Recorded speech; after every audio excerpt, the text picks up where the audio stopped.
Charlie Company was shipping out at midnight. Blair arrived for the send-off ceremony at the community center and set up his camera gear. The enlisted men were in their fatigues, chatting with wives and girlfriends. VFW old-timers were serving hot food out of trays. Blair was on assignment for the Hartford Courant. He'd been drinking since morning, and this was his second shoot of the day. Why a midnight send-off, he wondered.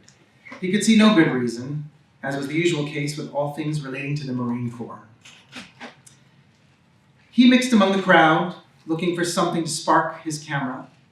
For Marines, they didn't look like much. A motley bunch of white kids, Latinos and blacks, a straight Asian, mutts, all of them.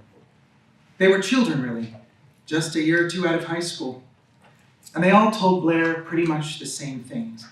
I signed up to pay back the evildoers for what they did to my brothers, one genius expounded. Blair tried to keep his face sympathetic. He wanted to tell the kid, "You're fighting for oil, dumbass. You're fighting to line the pockets of fat-bellied Midland Texans who never served a day in their lives. Those are the evildoers with their lapdogs in D.C., humping their Bibles and wide-eyed interns. They're the ones you should target." At midnight, the bus would take them to the base for 6 weeks training, then off to Iraq. Blair asked, "Do you feel like a hero?" The kid shook his head. "We've got a job to do and we're going to get it done." Another brainwashed child with a rifle. Hell, Blair had spouted the same horse shit not too long ago. He had spent a couple of years in the suck himself, going into Kuwait, blazing away with the machine gun. There were lines of trenches, arms and legs sticking out of the sand. That's what he saw in his sleep to this day. The limbs in the sand, some still twitching. Since then, since breathing in all that burning oil, he hadn't felt right, not for a single day. Some days he could barely get out of bed, with the room spinning under him and whooshing sounds in his head. When he told the VA doctor, she looked at him blankly and scribbled on her prescription pad, Risperdal. There were other meds over the years, all of which sounded like sci-fi planets, Klonopin, Paxil, Celexa. He had a cabinet filled with them, long expired by now. But Jack to start the day, a couple of Coronas for lunch, Guinness for dinner, vodka on out. Buzz management, he called it. For the past decade, since his wife left him, he'd been working as a photographer. He started in Kuwait City with a Hasselblad he found in the trunk of a blown-up Mercedes. Now he worked full-time at the Courant, trying to survive the cutbacks and layoffs. Blair photographed an acne-scarred, bug-eyed corporal who posed stone-faced with his father's Bible in one hand and an Arabic dictionary in the other. "I like to know my enemy's language," he said. "Good luck with that, buddy," Blair nearly responded. "Allahu Akbar," he wanted to say. "Assalamu alaikum." The corporal suggested that Blair get a shot of his sergeant, Hernandez. This would be his third deployment. The corporal explained, he had volunteered to go, even though he'd already done his requirement. "I wouldn't go in his shoes. He got married yesterday." This sounded perfect. Just the sort of pablum Blair's editor loved. Hernandez was a short, wide-shouldered Hispanic man with a fierce expression and a nose that looked like it had been broken once or twice. "Yes, sir," said the sergeant. He'd be honored to take a picture with his bride. They'd met just 3 weeks ago. He explained, "She served me a burrito at Chipotle. That's all it took. One burrito, one smile." Which Chipotle, here in Plainville?" asked Blair, scribbling in his steno pad. "East Hartford," he said. "Angela," the sergeant called out, and the woman came out of the crowd. At the sight of her, Blair straightened up, assuming his old military posture. She was 18 or 19, wearing a bright red skirt and tight woolen sweater, her long, dark hair covering her shoulders. Blair took his camera from his chest and raised it, studying her through the lens, pretending to check the focus, trying to keep his hand steady. "We were going to get married in May," the sergeant said, but then he shrugged. "I figured we might as well do it now, just in case." "I'm so proud of him," said the girl. Blair directed the two to stand in front of his screen, trying not to stare. The girl offered her profile, gazing up at the sergeant with adoration. Blair caught her expression at that moment. The shot they published the following Sunday, wide-eyed, aflame with love. He took a lot more pictures than he needed to. Soon after that, Blair left, tossing his gear behind the seat, cursing, his gut aching. He got lost trying to find the highway and pulled into a strip mall bar and downed 2 quick vodka and tonics. By the time he found the interstate, it was past 1 a.m., and he still couldn't get his mind off her. It made no sense, getting married. What was the point? The more he had to come home to, the more he risked. Why fly off to Iraq when he had her warming his bed? Talk about stupid. Sergeant Stupid. On I-84, eastbound, he came up on a Greyhound. And there they were, Charlie Company, 2nd Battalion, 25th Marines, according to the banner on the side of the bus.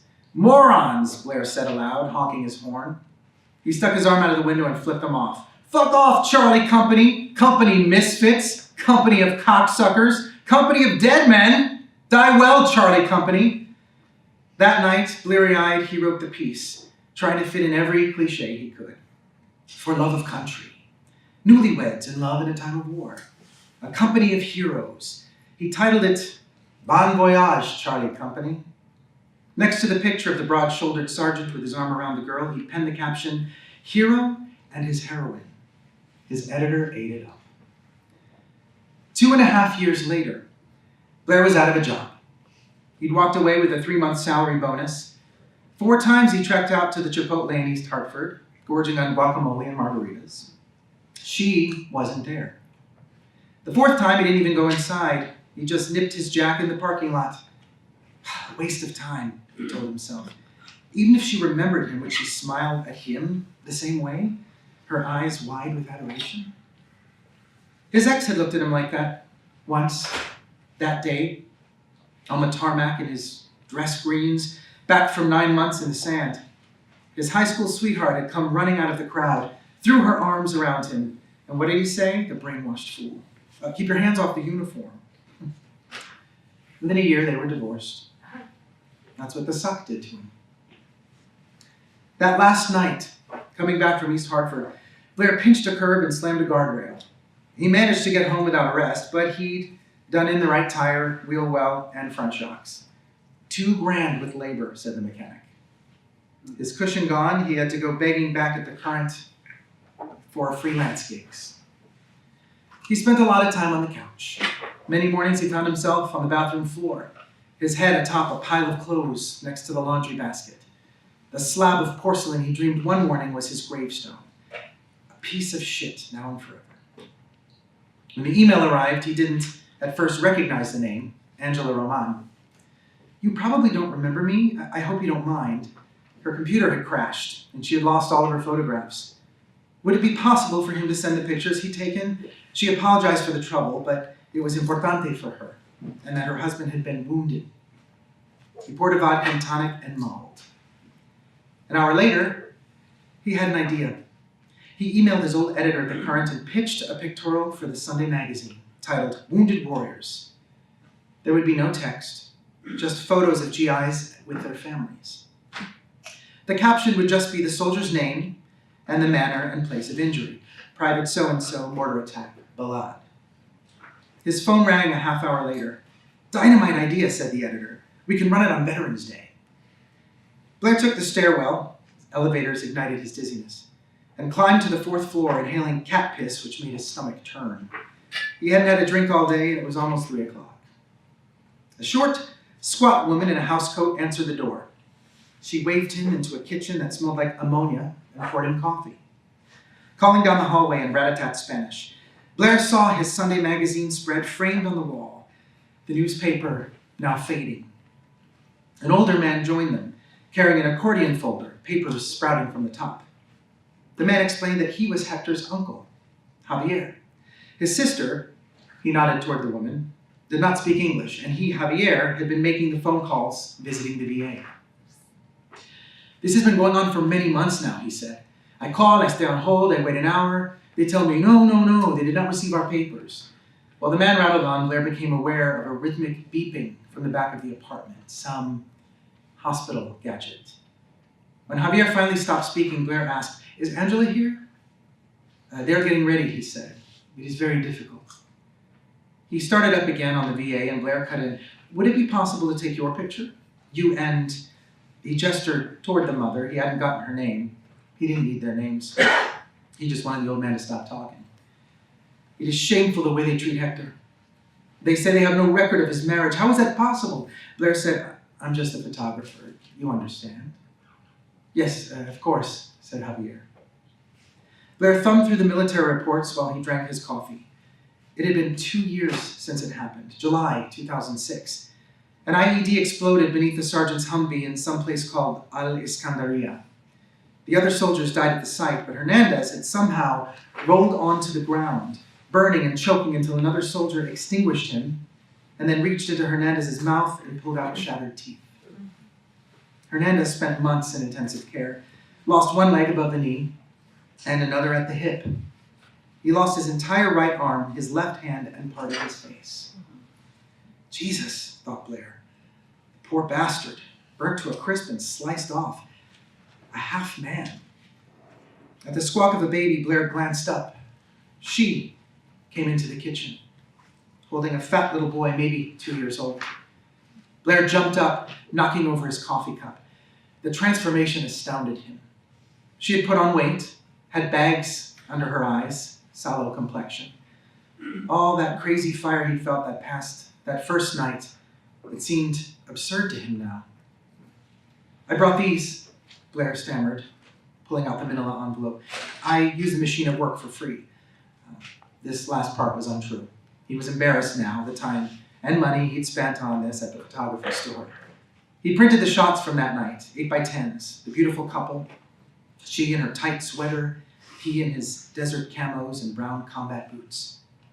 Angela sifted through the pictures, staring intently, sniffling, tearing up. She took a deep breath. That was a different life. He paused, unsettled by her tears. The Marines ruined me too. She didn't seem to hear him. I've seen soldiers on TV with double amputations, even triple amputees like Hector. They all have prosthetics. They run marathons, some even rejoin the army. It'll take time. No, she said. The head injury, he's like a child now. She let her tears fall, raising her eyes to his, looking for some answer from him, of all people. In that moment of clarity, he saw how he would become her lover. He'd offer to help with the VA, play the part of an honorable man. The poor woman would be dying for a parole from this purgatory. He could see himself entangled in bed with her, the furious coupling. She would lose weight, reclaim some of her youth. They would cook meals, drink wine. She would be his for a time, until she grew weary of his deception, his limitations, just as his ex-wife had grown weary. And then she would realize what he truly was, another half-man. She started down the hallway and Blair followed her to the bedroom. He knew what to expect, but still, the appearance shocked him. Blair had seen his share of horrors in the desert, burnt bodies, severed arms and legs, but this man was alive. It didn't seem possible. So much of him was missing. Blair raised his camera, and only through the lens did he truly examine the soldier. His ears were gone, just 2 uneven holes on the sides of his head. He had no teeth. The skin around his eyes seemed to have melted, dead eyes, staring out. Blair tried not to show his revulsion. Semper Fi, he said stupidly. There were some angles which would lessen the grotesqueness. The jawline, the good side of his mouth. Blair could make the image palatable, something that wouldn't disturb your Sunday breakfast. But not this time. No. Blair would not add to the litany of mendacities, all of which had led to this tableau, this rickety hospital bed. He raised the camera and adjusted the focus ring, taking close-ups. He concentrated on the burnt flesh, the disfigured mouth and ears. After a few minutes, he stepped back and took a final, simple shot from the end of the bed, depicting a monstrous child at sea.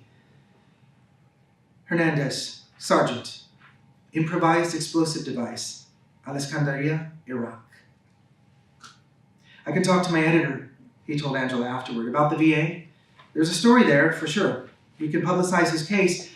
I can't promise anything. The old man grabbed his hand, surprising Blair with the sudden strength of his grip. This would mean so much. You cannot know. Blair waited to be released, but Javier began reciting a prayer in Spanish. Their hands bound, 2 women joined in the silent concentration. Blair, who did not believe in God and could not remember the last time he prayed, bowed his head and joined these people in their hopeless entreaty, offering his own prayer for the ruined warrior Hector, his wife and child, and for Blair himself. God be with you, my son, my daughter. Let peace be with you. Assalamu alaikum, motherfuckers. Amen.